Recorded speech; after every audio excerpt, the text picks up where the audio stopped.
I'm Allein Moore and I'm at the D&AD judging at Olympia in the UK, and I'm about to talk to Tim Lindsay, who is the CEO of D&AD. Welcome, Tim. We're now celebrating the 50th anniversary, but before we talk more about that, perhaps you could tell us how the association got started.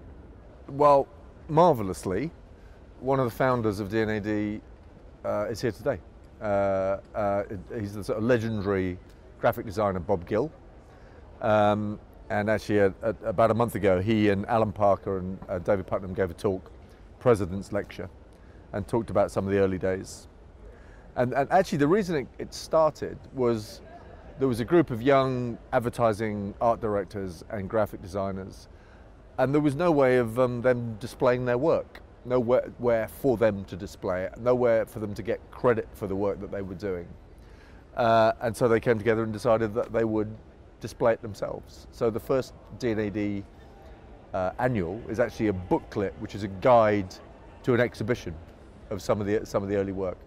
And there were some photographers involved. The sadly late Terence Donovan was part of it. David Bailey was part of it in the early days. David, now Lord Putnam, who's an account man like myself, was also involved right early on. And so it became, quite quickly it became a sort of elite club of people who cared deeply about the quality of creative work. And it grew from there. So when did D&AD become international? That's a good question. I mean, it sort of became international as the business became international. And I think the pretense for a long time was that the best work was being done in London, and therefore we didn't really have to look much further. And that, of course, isn't true anymore.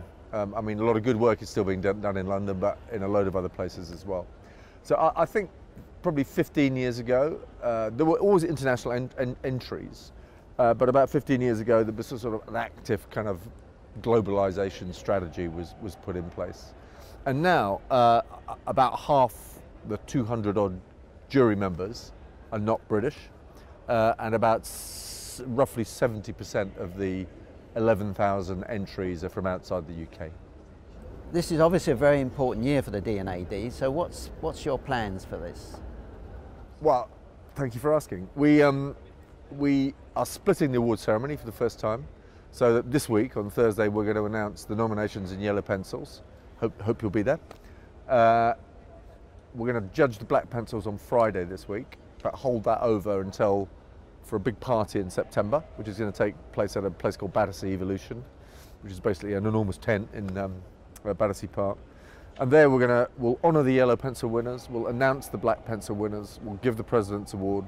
We're going to do sort of league tables of most awarded agency, most awarded design studio, most awarded production house, most awarded brand, and most awarded creative over the 50 years of D&AD's history. And it'll be a big party. I mean, we'll celebrate 50 years of work and the people who were responsible for it. It'll be great. In addition to that, we've launched a thing called the White Pencil, which is the first new award in D&AD's history. And it's for a cause. And the cause this year is something called Peace One Day, Peace Day being September 21st. It's sort of a guy called Jeremy Gilley invented this 12 years ago and has been working on it ever since. It's a great cause, and the best campaign that is run for Peace One Day will get the White Pencil, judged at the end of November.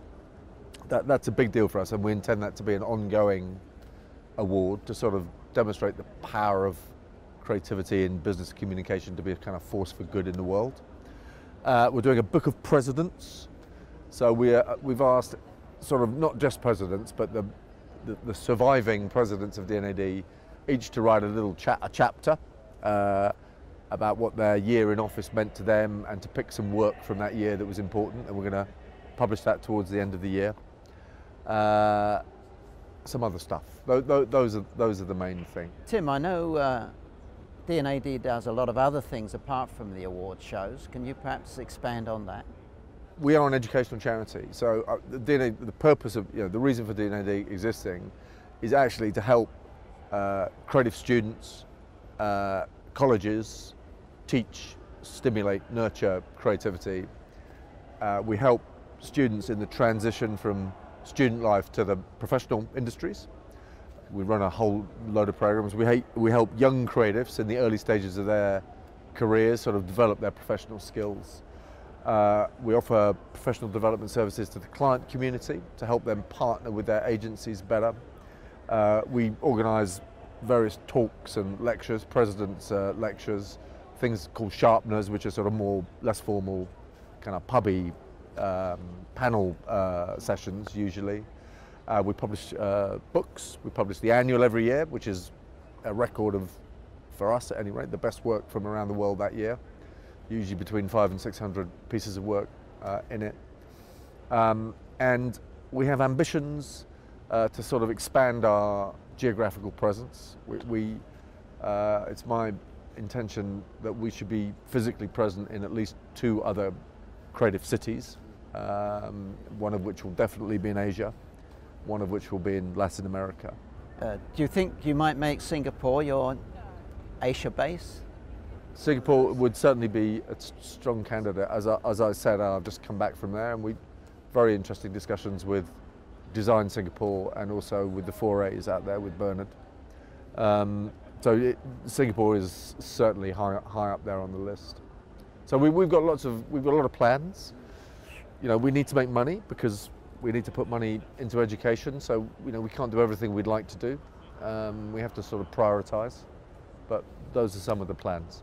So where does most of the funding come from? Majority of it comes from awards entries, from membership subscriptions, from events that we charge for, and from professional development. Those are the sort of main income streams. Yeah. Tim, thank you very much for talking to AdAsia.